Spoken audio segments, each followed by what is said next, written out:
So right hand side, what's x approaching? Infinity. Y approaches? Infinity. X intercepts? None. Y intercept? 0, 5. 0, 5. Inputs and outputs transpose. What are your questions about that in behavior, that intercepts, etc.?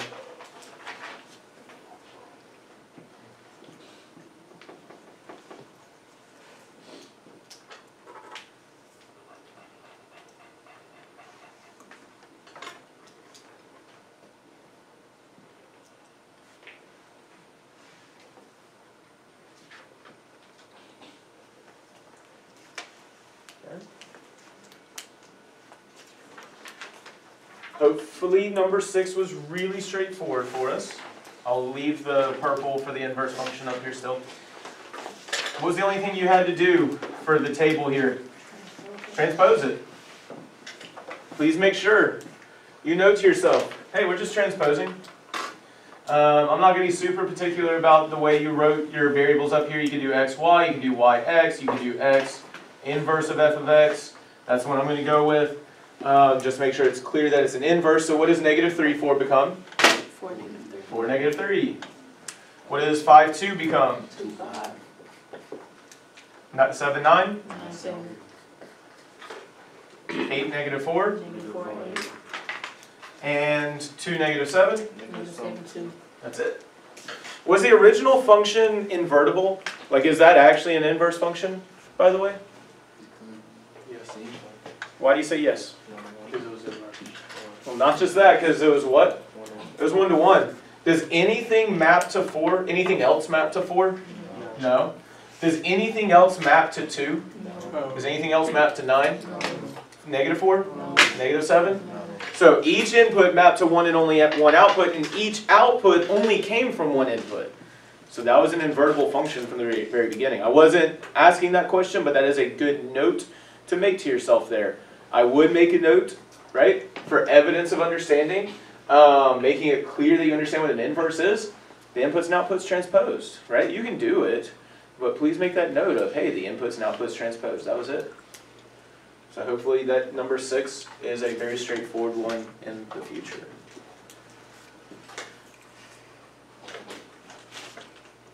I got to move through these quickly because I got to cover a couple of things. Do I need to leave this table up here?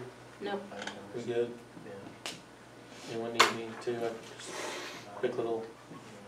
Looks like we're okay. Okay. I got to move through these quickly, but please pay attention because a lot of us, it looks like, thought these two were inverses. They're not. For number 7, these two were not inverses. Look at why.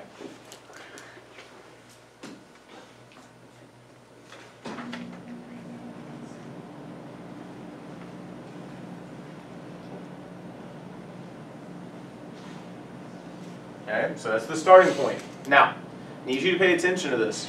I think some of us let the cube and the cube root cancel right away. However, look at it again.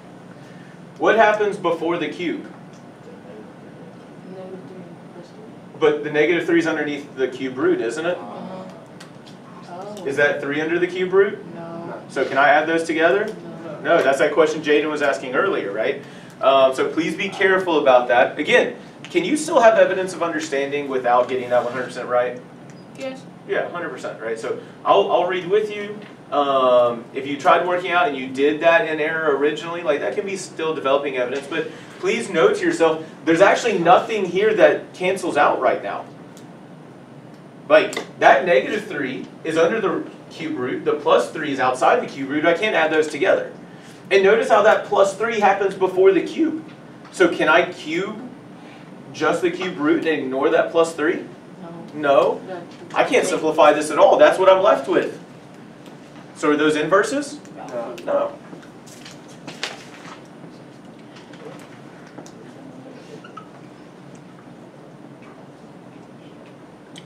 So please note wherever you made that mistake, if you made a mistake, please make sure you update and understand that idea that, hey, none of the inverses can work with each other. It stays like that, right? The negative 3 is underneath the cube root, the plus 3 is outside the cube root, can't add those together. Notice the times 2 is underneath the cube root, the division by 2 is outside the cube root, can't divide those. The cube is not just with the cube root, so I cannot cancel the cube root and the cube out. Does that clarify some of the mistakes that some of us made? Do we understand how to fix that? Yep. It's a very small, quick fix. Okay?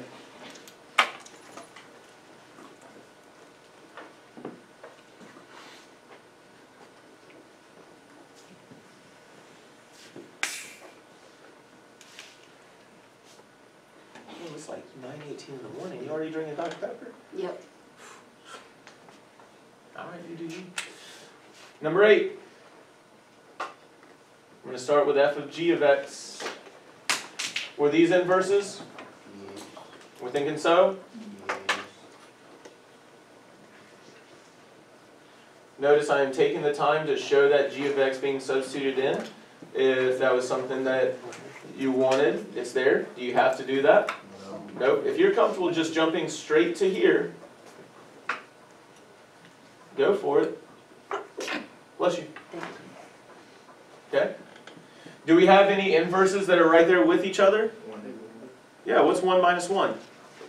0, right? Notice it's not in the exponent, it is right here. 1 minus 1 is 0. Cool.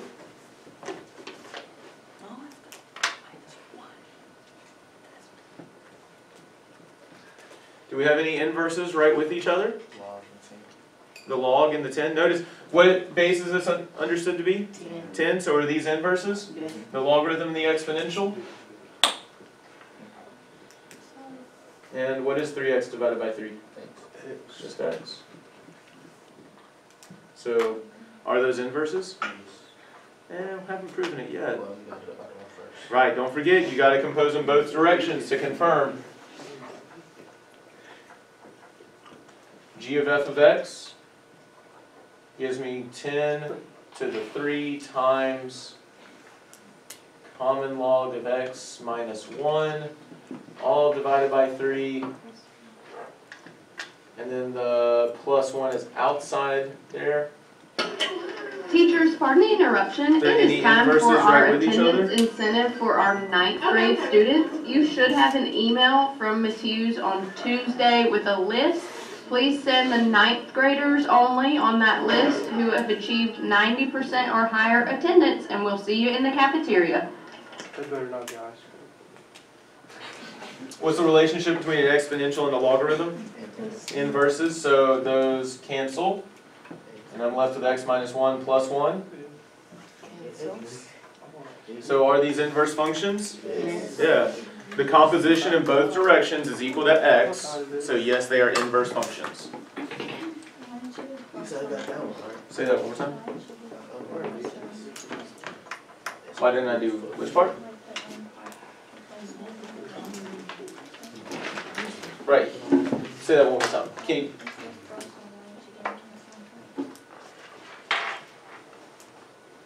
Can you come show me what you mean?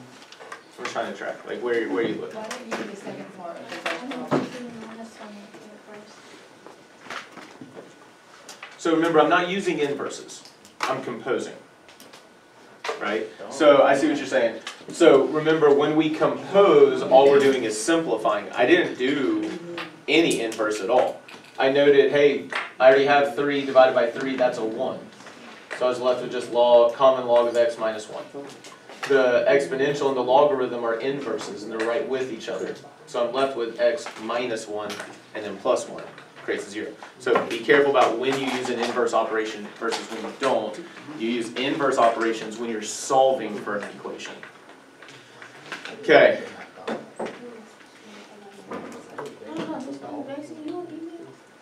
You're not in 9th grade, girl. No, I'm talking about they're doing all classes now. Did she just said 9th grade, didn't she? Yeah. Yeah, Okay. I don't know. I don't know. So, do this for me. Put your demonstrate your understandings together.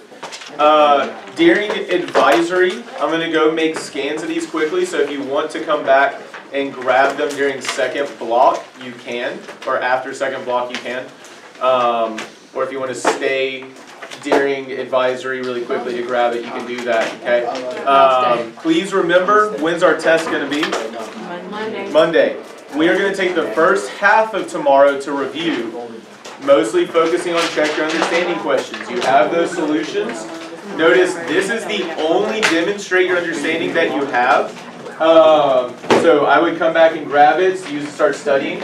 The only thing that I realized was not on this demonstrate understanding is determining if two functions are inverses graphically. There is a check your understanding set on that, so look at those. I also did not actually have you calculate an inverse, oh no, I did have you calculate an inverse equation, never mind. Yeah, so everything except for that was on there, but there are also practice problems with everything on here on the check your understanding, so make sure you pay attention to those things. All right, yes, the lesson 5 that I passed out, please get that right now. Okay.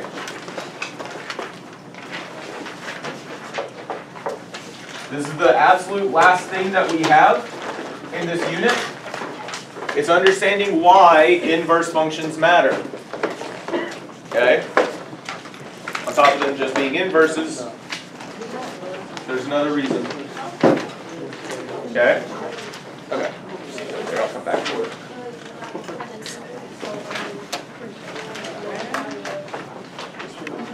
Alright, so let's look at this.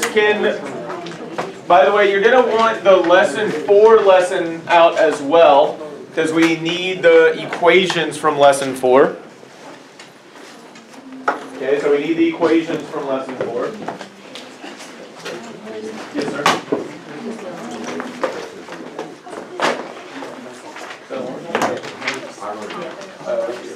I mean, you do one with us. Really? All right.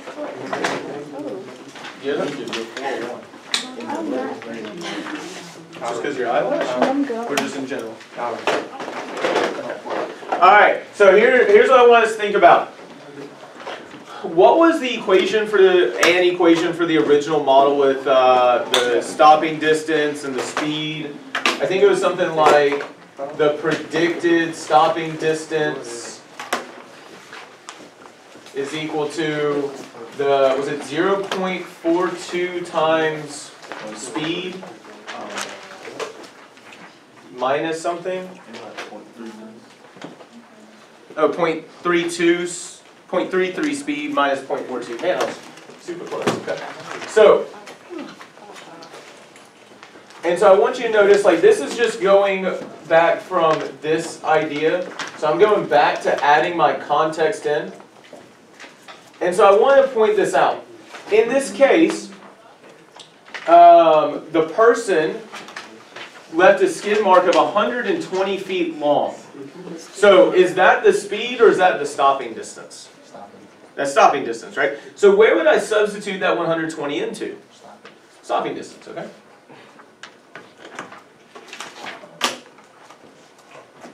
So what's the problem with using this equation?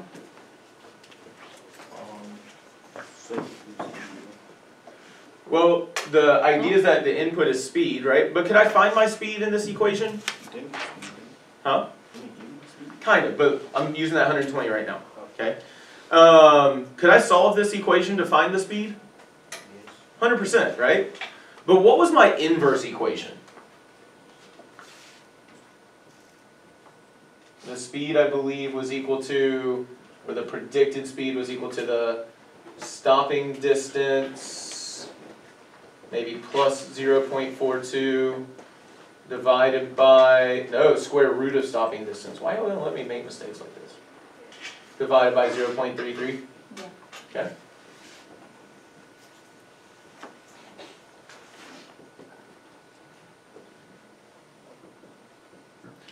Which of those equations is going to be easier to work with? You think this one right here? No. Why would this one be easier? I will agree. I would say this one's way easier. lot more that you can cancel out. Well, not just that, like, here's the thing, you have to use inverses here, right, to solve? You gotta use inverses all the way through to find that speed. Do I have to do any inverses here? No.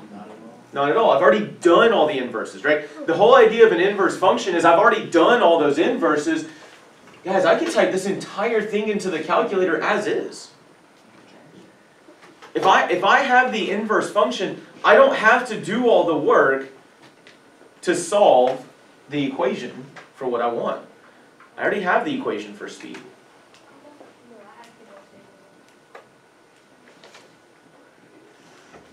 Okay?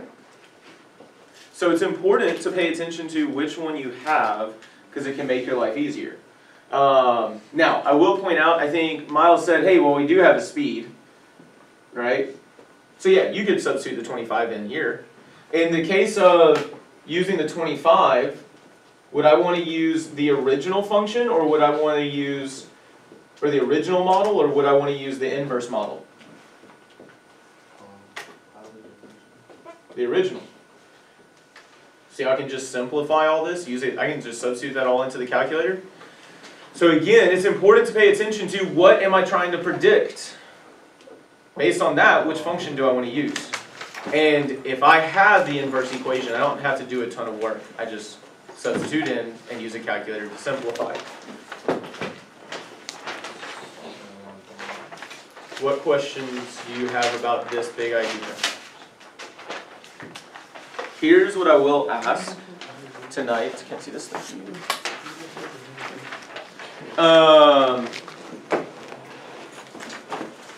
What I will ask is tonight, I want you to do task 3, okay? The task 3 from lessons 3 and 4. Do both of those questions, focusing on, hey, which model should we use? Should I use the model for the original function or the model for the inverse? That's the big idea I want you to focus on. Do those 2 practice problems tonight. Do check your understandings so that you know what questions to ask. And remember, I'm going to make scans of these demonstrate your understanding, so as long as you come back after advisory, I will have them ready to go. I will also go, actually, I can go ahead and go right now if you want it back.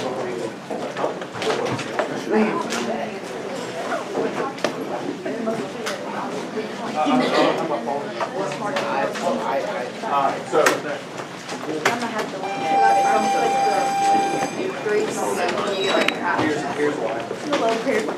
So nothing actually cancels that. But so when you did GF events right here, we did.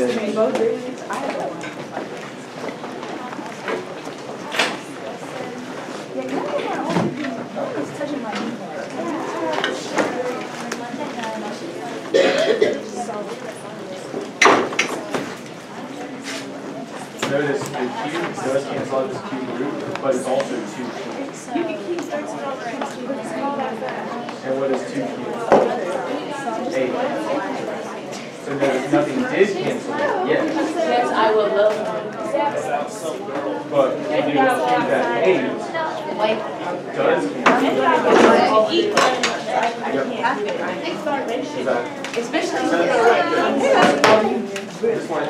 Honestly, well, yesterday was Mr. Hobby's last day, and so he and I talked a lot about his plan moving forward, things like that. I would like to get to it today, and I might be able to while my 3rd block does a demonstrate understanding.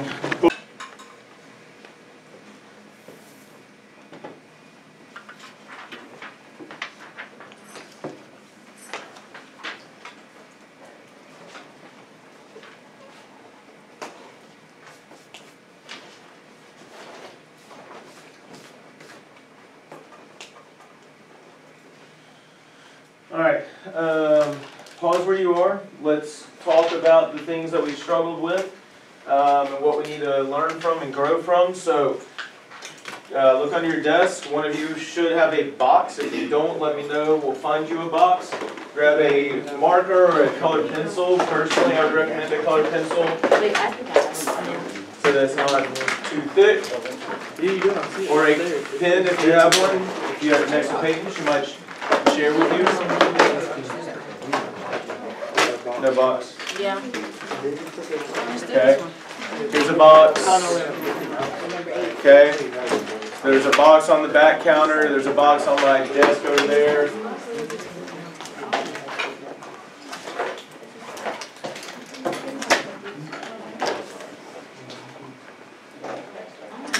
Does anyone see the white remote that I used to freeze and unfreeze that? Oh, I was just kidding. I know what this. Alright, so please remember, demonstrate your understandings. Yes, they're an assessment, but more than that, they're a learning opportunity because you do better on the test, you're golden. Even if you need to do better after the test to show proficiency, you can do that. Assessments in my class are not a final grade, they're not a reflection of who you are, they're not a reflection of what you're capable of, they are where you currently are so that we can grow and improve. So, let's go over the demonstrate your understanding, and then we need to get into using those models, very short lesson. Okay, we're going to do a reflection afterwards on these proficiency scales. So first things first, I'm not going to write the whole thing up there. Give me one thing that we know about functions and their inverses. Actually, 1-to-1.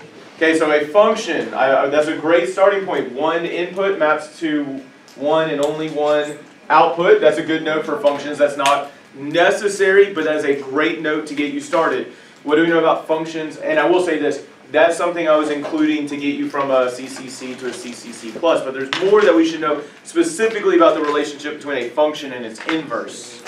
So that's one thing. Give me one other thing. Okay, so in what representation do they cancel each other out? Tables, graphs, equations. Equations, right? So algebraically, and so note I'm only making a note here, I am not writing the whole thing out, but algebraically, f of g of x is equal to what? X. G of f of y is equal to y. Do note, yeah, if I do an input y, you have to use y. But you could do g of f of x if you want to as well. The whole idea is algebraically, they completely cancel each other out. That's the idea of an inverse. Alright, we've got two big ideas. There are two more that I would want us to have a note of. Fourthly, inversible is scattered column. Do 1-to-1. Okay, so I didn't even think to put that on my set of solutions. I might add that. So there's two more things I would think about. But for a function to be invertible, the function has to be 1-to-1. Okay, so that's a really good note. There's two other things, though, that were really big about a function and its inverse. One of them's graphically, one's kind of the defining characteristic of inverses. It's a reflection. A function and its inverse are a reflection across y equals x. We need to know, right, a function and its inverse is a reflection across y equals x. You already had that, Davian? There we go. Add those extra notes, guys. Hey, Shaditra, we don't have pencils out right now because we are updating our knowledge. You need to write this in a marker or a colored pencil. Please clear the pencil completely off your desk. Okay. You have to be using something other than what you did the assessment in, but make notes and improve your understanding. What is the very last thing, guys? Y'all are forgetting the most foundational thing, huh? What's transposes? Inputs and outputs transpose, right? Like that is the defining characteristic of a function and its inverse. The inputs and the outputs transpose. You got to know that. Okay, so the big three that I was really looking for, inputs and outputs transpose, reflections across the line y equals x, and algebraically they completely cancel each other out. That's what I was looking for. Adding the note of what a function is, Peyton, phenomenal extra note. The extra detail of, for a function to be invertible, it has to be 1-to-1. Fantastic extra note, right? Like those would go from CCC to CCC plus if you have one of those extra notes, okay? Questions, comments, concerns, things you thought might need to be added in, okay? So let's go to number 2.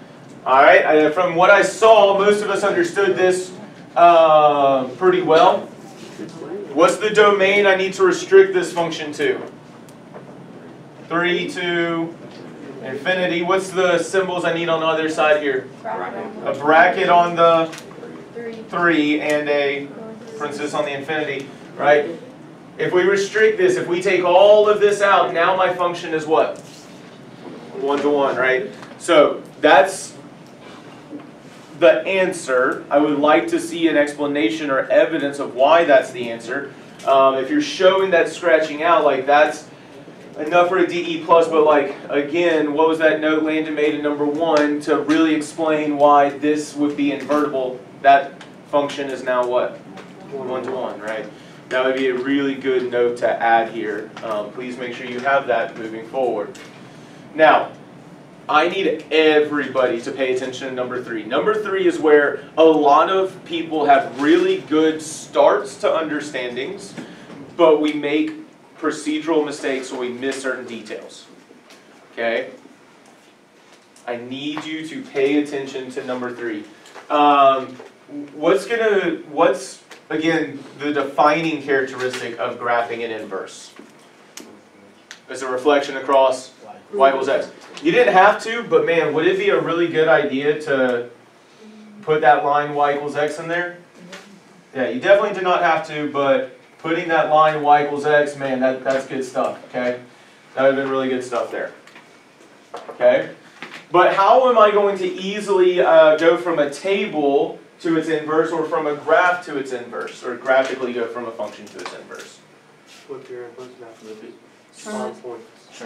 Transpose inputs and outputs, right? So that is the idea of flipping or switching, but be careful, because that word flip can mean several different things in mathematics. It's not super precise, but transpose literally means the inputs and outputs change, right? They switch. So this point of 3, negative 4 is going to become what? Negative 4, 3. Negative 4, 3.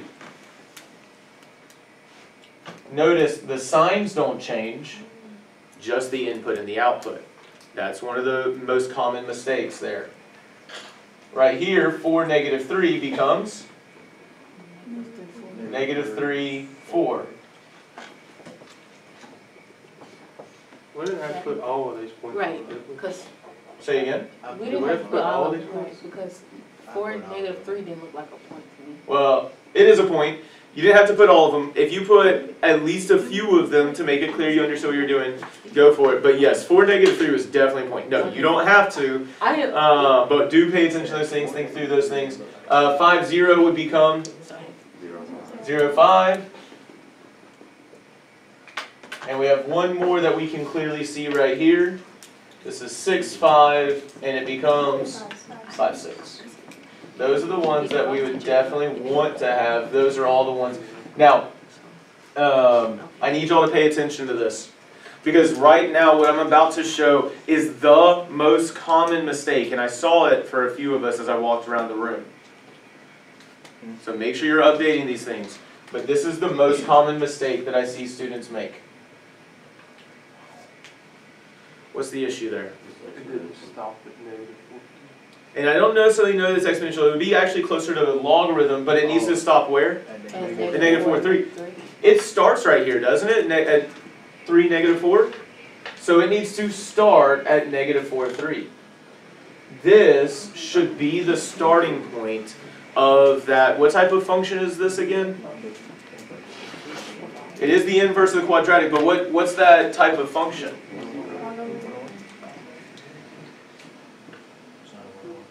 It is 1 to 1, not what I'm looking for though. It's a what? It's a square root function, right? What's the inverse of a square? A square root. I'm not assessing you on that, but we do need to know that. Like, especially if you plan on taking a pre-calculus class next year, they're going to expect you to know, hey, that's a square root function, okay? When you see that shape, it's a square root. When we talk about the inverse of a square, it's a square root.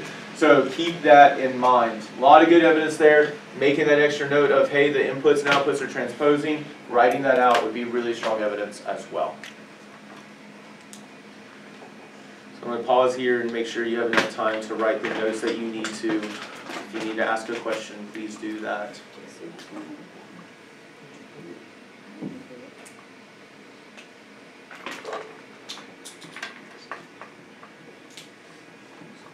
Just dropping hooks. Oh no, that was yours. Never mind. I forgot Hook stole principal pen from you.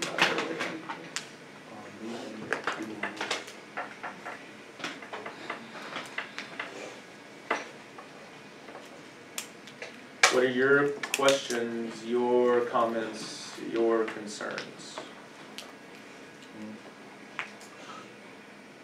Does that mean everyone was able to update their understanding from the mistakes that they made and how to fix it moving forward? Okay.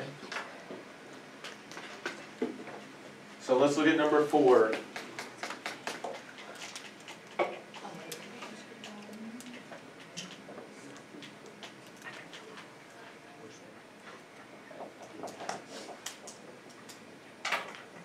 So what am I asking you to do in number 4?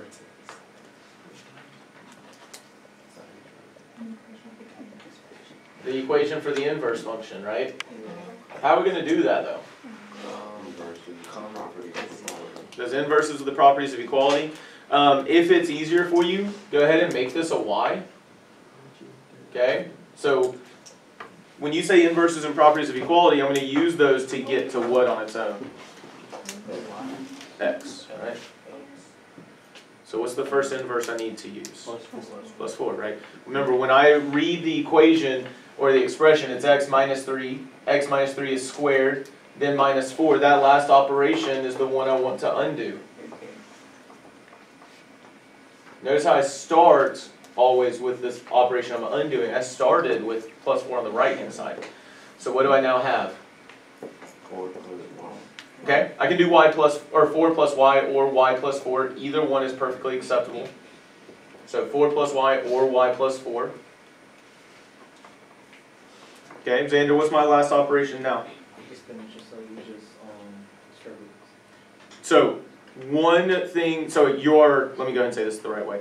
You are correct on what I'm going to undo. Just be careful of the language. Because I think you said exponential, right? But remember, when it's exponential, that means the variable is in the exponent, right? So I would call this a quadratic or a square. So the other idea, you knew it was a square root, so you recognize that. Just be careful, because that term exponential is very intentional. Right? By the way, why am I not putting plus or minus there? Because you only want one out. I need it to be 1 to 1, I need it to be a function, I need only one output, right? Okay. Man, I'm really close to having x. Plus 3. Right? And yes, you can leave it here for pretty clear evidence of understanding. But for that strongest evidence of understanding, I do want us to either say, hey, g of y is equal to the square root of y plus 4, or what's the other way that I could say this? Say again. So g of y is equal to x, that's what I started with. But remember, what's the whole idea that this is the what type of function? Inverse. So this could be the inverse of f of x. Either of these would be the strongest levels of understanding, right? The whole idea is that it's an inverse function, showing the original output becoming the input, strong evidence. Using the inverse function notation, really strong evidence. Both of those are completely acceptable. Yes, Jaden? Is it fine if I added the 4 and 3 together? That's a fantastic question. Thank you for asking that. You can get a piece of candy for that a little bit later. But I do want you to notice, where's that 4 located?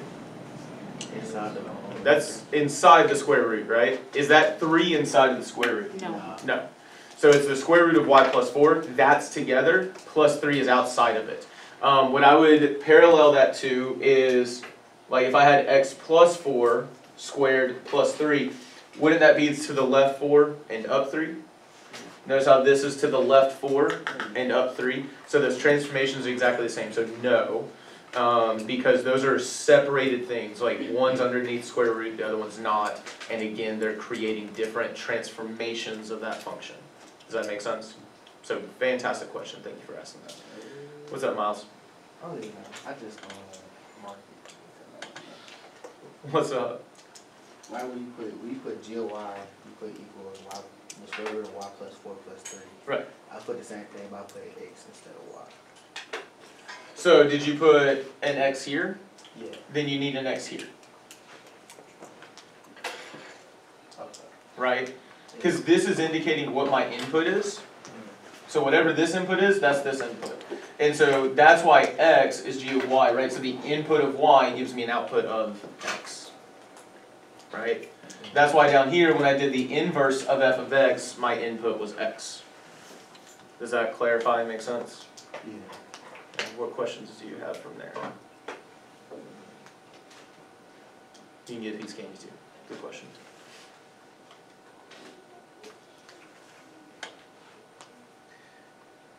Oops, I skipped things. All right, what are your questions? Nothing. Nothing. So hopefully it's making sense. We're able to update that knowledge. Again, please notice, remember, I've only written the work up here. If I'm studying from this and I don't fully understand where that work came from, then that's not going to help me study it a whole lot. What's the big idea that you could write as a note under number 4 to help you understand what's happening? What Jaden said earlier. What are we using? Inverses and properties of equality to solve for x, or to get x on its own, right? Because the idea is that that input needs to become my output, right? So we are using inverses with properties of equality to make my input become the output. Once again, you got to know why. Just doing a procedure, just writing down the correct answer without understanding the why, it's not going to help you enough. You've got to understand the why. I know that we're used to just doing a million practice problems until we do it right. But that's why we then struggle later, because we don't understand why we did it. And when we don't do something for a couple months, we forget it, don't we? Anyone else have that problem? You understand the why, it comes back quicker, it makes sense. I need to figure out a way to communicate that idea in the future. But, all that to say, number 5, what's the domain of my quadratic? And I had a few students ask the question, am I supposed to use the original domain or am I supposed to use the restricted domain? Well, if I'm doing a function and it's inverse, should I use the original domain or the restricted domain? The restricted. So what is my restricted domain? We literally had it earlier. 3 to infinity. That's what we should have had. I'll read with you if you made a mistake on that, but that's what we should have had, because that's the only way I have a one-to-one function, right? With that domain is the only way that I get a one-to-one function. And what's the range of that quadratic? -4 is going to be. Okay, and I haven't written any notes here, but I would make sure that if you have not shown me proficiency with understanding domain and range in the past, make sure you make notes about it, right? Like domain, minimum x to maximum x. Range, minimum y to maximum y. You'll always need that interval notation to show the minimum and the maximum values, right? So min x, max x. Min y, max y.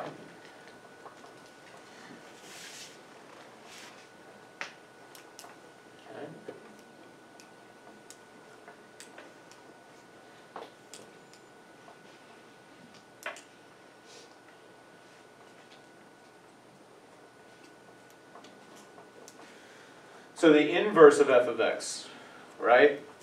When I look at that inverse of f of x, I actually don't even need to look at the graph to figure out the domain and range. Why is that? You can just Because you repeat the one just yard out. swap those two. Right, I'm just going to swap these two, right? Like the inputs and outputs transpose. So I know that this range is going to become my domain, and this domain is going to become my range. And check it on the graph. Is that what we see? A domain of -4 to infinity, a range of 3 to infinity, right? Knowing that can make your life so much easier. And I will point out, like, that's where, again, where I can read with you. If you recognize, hey, I'm going to switch these, but you had the wrong original domain, I'll read with you on that. But again, if you got the domain and range down here for the inverse function, that should have told you what the domain and range were for the original function, right? The inputs and outputs are transposing, the domain and range are switching. What are your questions through at least this part of number 5? Someone's like, I'm good. Poe, Brianna, y'all good? Elizabeth? Drake? Davian? You good? Do you want to ask a question? Because that's not a like, yeah, I'm good. That's like a, you good? You sure? You lied to me? Okay. What are your questions? Okay. So, I'll make sure I include it in the future, but in behavior here, and again, like part of the reason why I'm putting this on here is so that you can get practice within behavior and show me that you understand it. As x approaches, so let's say that I'm going left-hand side and we're working with the original function. On the left-hand side, what is x approaching?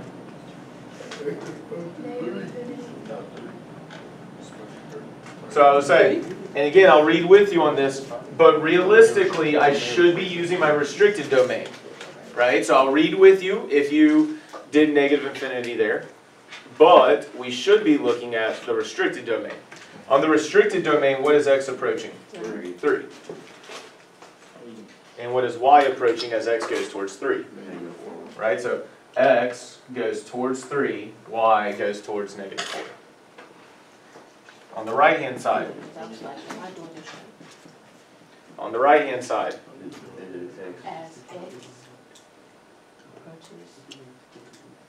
As we go to the right, so does it ever quit going right? So as x approaches infinity, y approaches infinity.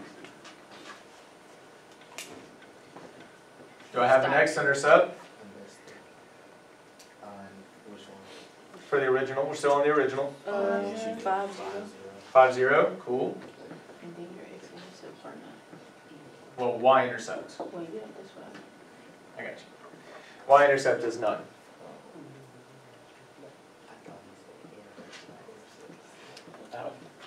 Oh, he told us to add it. I know, I think you said inverse.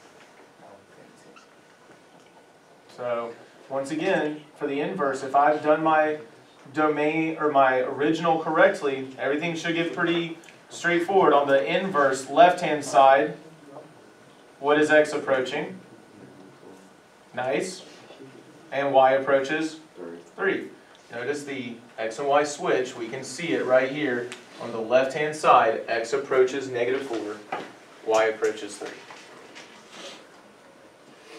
Dave, you got all these notes down, or did you get them all right the first time? Ready. Every time I glance back for the last few minutes, you haven't been.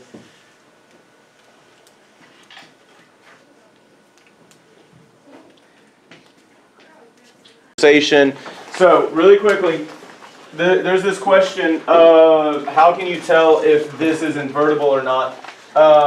Anyone know a couple of ways that you could approach this to figure out if it's invertible? There's two or three major ones that I could use. Say again? Graph. Hey, yeah, could you just pick up a graphing calculator and graph it? Okay. So 100%. Now, I'll go ahead and tell you this function looks roughly like this. Really, really, really steep. It curves through here and then goes up really quickly. In fact, this is going to sound really bizarre, but the only 0 is x equals 0. Anyone know what the multiplicity would be there? 99. The multiplicity would be 99, right? So is that a invertible function? Yes. Yes, very much so. How do we know it's invertible? It's 1-to-1, right? It passes both the horizontal and the vertical line test. Okay? So that's one way to know that it is invertible. It passes vertical and horizontal line test. We can see the graph. One thing I would also point out is this. Without restricting the domain,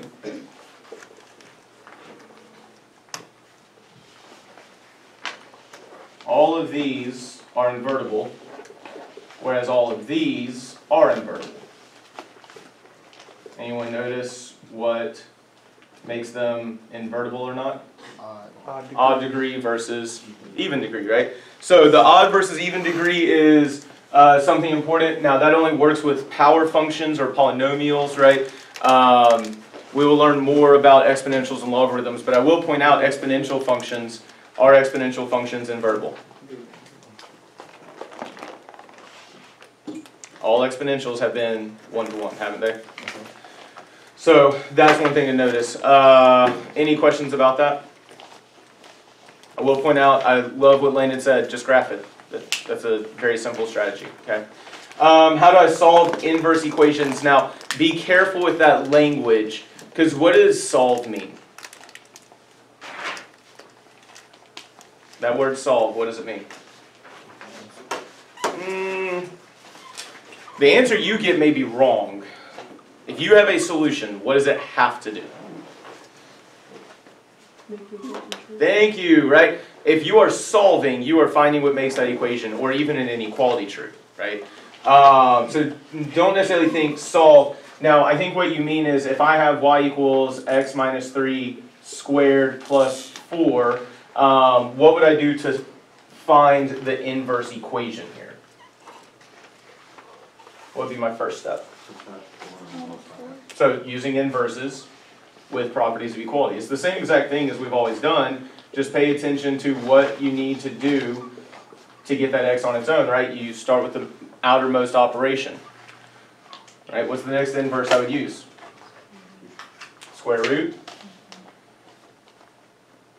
Now, I do want to remind you, technically, when I take this square root, what needs to be in front of the square root?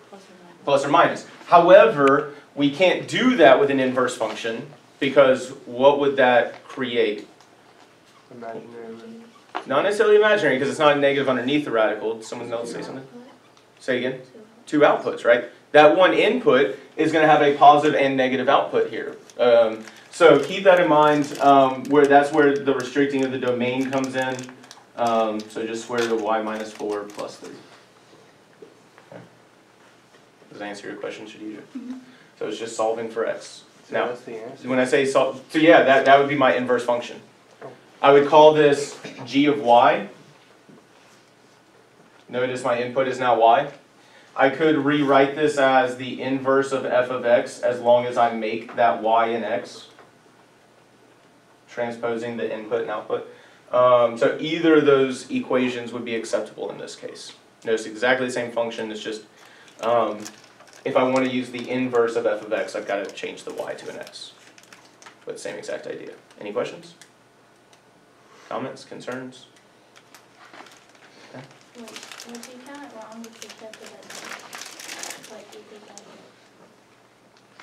x? If you kept it as equals x? No. I mean, but remember, for me, it's not just about right or wrong. It's about strength of understanding. It's definitely not a clear, consistent, and convincing evidence of understanding because we are talking about functions and inverse functions. But I mean, it's clear evidence of understanding if you leave it as an x, right? You're showing that the input has become the output, etc. Does that make sense? So remember, guys, there's a big reason why I don't just say if it's right or wrong, because right or wrong is a misunderstanding a lot of times in mathematics. Is it evidence of understanding? The answer is yes or no. Right? Or is it gray area? There's a strength of evidence of understanding. Okay. Landon, can you turn the camera this way for me real quick? Any questions, by the way, before I completely leave those ideas? Did that bring anything up? Okay. Make sure you get that white board area. Thanks. Okay, so how do we know when to use a log? Now, remember, we used the square root over there because that was the what for the square? Inverse, right? So the square root is the inverse of a square. What is a logarithm the inverse of? Exponential, right? So if I was trying to solve y equals, well, not solve, but if I was trying to find the inverse of this function, what would I do? Type in log before the y. Say that one more time. Put log before the y. Say that again. Put log before the y. Wouldn't yet. Good thinking. Say it again. Plus 4. Isn't it the minus 4 the last operation being done? So pay attention to that detail. Okay. Now, the main thing I have on the right-hand side is that exponential. Now, remember, I'm not actually just going to put a log before the y. What am I really trying to take the inverse of? The exponential, right? So I'm going to start not on the left side, but start on the right side.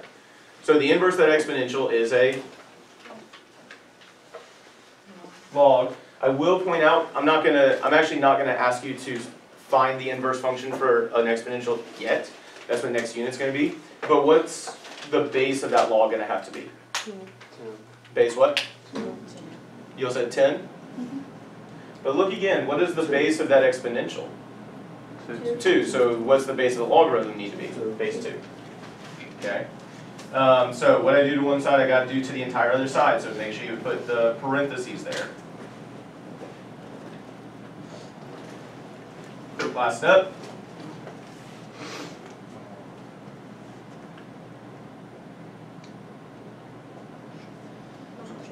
Subtract what? 3, right? Thank you. Subtract 3 from both sides. Then I would have x equals or inverse of f of x or g of y. Either way that you want to write it. Does that answer the question about how to know when to use a log? One thing I will point out, or I want y'all to hear me on very clearly, is I do have one on there where you have to compose a function and its inverse with logarithms, but not solving. One thing I want you to hear, does anyone know what the base of that logarithm is, or do you remember? 10. Is what? That's base 10. If there is no base written with a logarithm, it is understood to be a base 10. In fact, it's such a common logarithm that we literally call it the common log. So if you ever hear me say common log, that's log base 10. And we'll look at that more next unit. There's another special logarithm called the natural logarithm. That's base e, or the number e. That is something you'll look at pre-calculus. So composition of functions, y'all, you killing me. That's what we did like 90% of yesterday. F of x equals, let's say, the square root of x. I'm going to make something simple. You compose them, f of g of x, right? So you substitute one function into the other. So f of x is the square root of g of x.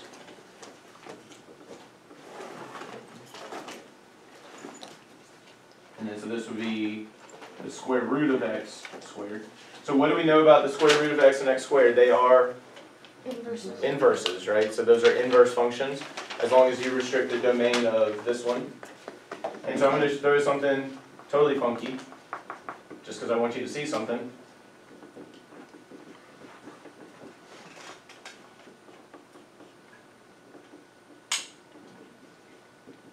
Notice g of x is being substituted for x. That is completely legal, right? You can compose them just like this. Notice f of x is being substituted for x. Notice you can compose them even if they're not what? What are these functions not going to be? Invertible. Well, Inverses. inverses, right? They're not inverses of each other, right? Because this one is actually invertible. It's a one-to-one function. It's called the reciprocal function. You don't need to know that. Technically, we're supposed to have covered it, but we ran out of time. Sorry. I think we moved at as fast a pace as I could at times. So the reciprocal function, but those just aren't inverses. Still composing though. All right, that's the last question we had on vertical surfaces. Why did you move the square down to the x? This one right here. No, not that one. This one. Yeah. So notice this was g of f of x. So f of x was being substituted for x. So the x squared plus 3 Okay. is in the denominator now. That makes sense? Bella, you look like you have a question. How do you get the 3 1? Well, so remember, this is going to be 1 divided by f of x, right? And what is f of x? So 1 divided by x squared plus 3. That's it. So remember, if you need that extra time to take the time to substitute f of x in there that helps you visualize it, go for it, right? In f of g of x, that would be g of x squared plus 3. That's why I got 1 divided by x squared plus 3. Right? So if you need to take that extra step to substitute the f of x and g of x in, go for it. All right. Keep your, check your understandings and proficiency scales nearby, but clear your desk off. You may 100% have a calculator for this to demonstrate your understanding. Make sure, so go grab one if you don't have a calculator. Here, I got one for y'all. Did it already. You do not need to log in or anything like that.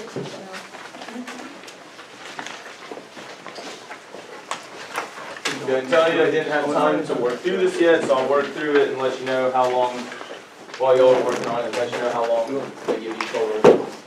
My guess is 25 minutes, maybe 30. Yeah, I'm about to stop it. Or do you want to go ahead and stop it? Go for it.